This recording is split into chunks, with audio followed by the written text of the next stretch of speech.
Now we're discussing fuel system maintenance management. I'm sitting here with Sergeant Wise. We're going to pick his brain about some of his experience that he has throughout the Air Force correlating with fuel system management. Sergeant Wise?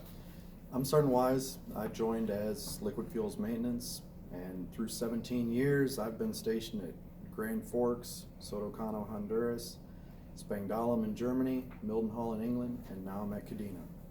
So I've dealt with all the commands in different aspects here and there. So what would you say are some of the main responsibilities of a fuel system manager? One of the main responsibilities is just determining what your actual maintenance requirements are. Going through the UFC 346003, identifying what those frequencies are, and identifying the PMTLs that actually need to be done on a recurring basis. Those preventative maintenance task list items. How many you have, and you need to require all those. Some of the other ones, design reviews and project coordination. There's usually not a true fuels expert at the base, so your experience at the water and fuel shop in the fuel section drives that you're relied on to really catch some of those items that come across in those designs that might not work for your installation in your systems. Okay. And then also, you have to be the voice that's communicating with POL and making sure that you're meeting their maintenance requirements so their mission can go forward. Okay. And having that good working relationship and dialogue. Right, absolutely. And then just obviously understanding what the contractors at your installation are in charge of too, right? So nobody's stepping on any toes. Maybe you're not doing monthlies that they're supposed to be doing, things like that. Yes, and that's one of the hardest things because there's so many contracts out there and so many different vehicles that are coming through. You have anything now from the recurring maintenance minor repair program that does some of your PM tasks, whether it be on a quarterly, monthly, annual basis, depending on what you have. Okay. And then also hydrant fueling automation maintenance that comes through. That's a different contract vehicle. Part of it is knowing what that hierarchy is on some of those and making sure that there's not a redundancy in some of those tasks, that there's overlap. Right. Okay. And what are some of the main sources of information when you encounter an issue on your fuel system? What are some good sources that we could utilize, future managers here in the course?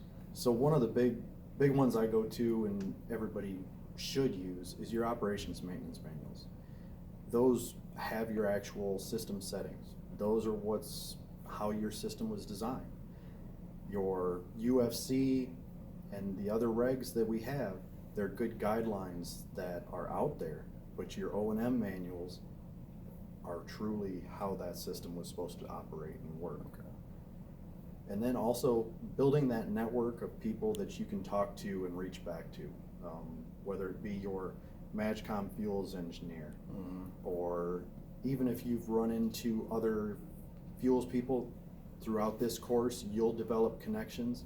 Rely on that peer group to help answer some of those questions that you run into throughout your time running systems. Okay, so when you talk about those contacts that you should consult with, what would you recommend consulting, or who would you recommend consulting with major system projects or maintenance on a fuel system?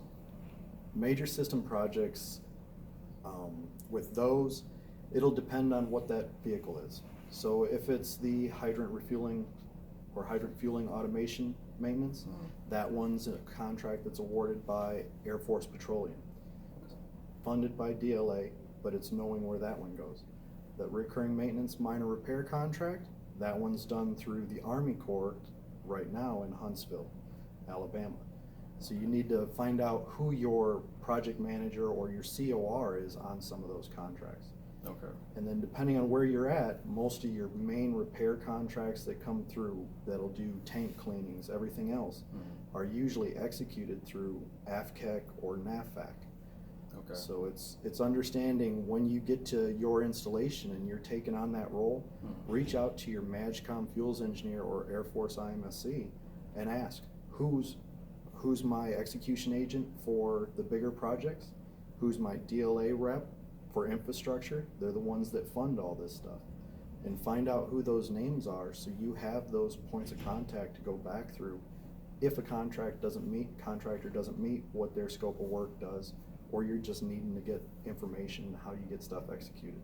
Okay, so these are definitely key things to effectively and efficiently manage a fuel shop. Sergeant Wise, I really appreciate your time. Thank you. Thank you.